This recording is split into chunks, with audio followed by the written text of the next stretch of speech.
I just bought this Sienna. The door is making a weird grinding sound.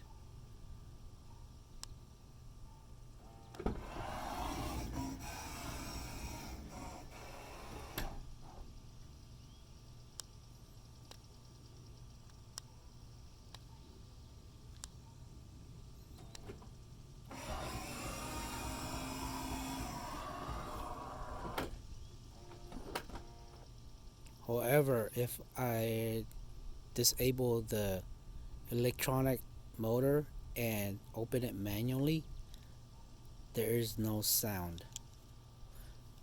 I'm thinking it's the actual motor itself that is making the sound.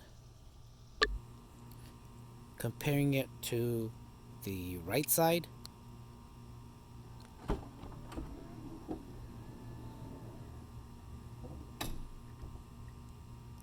there is no weird sound.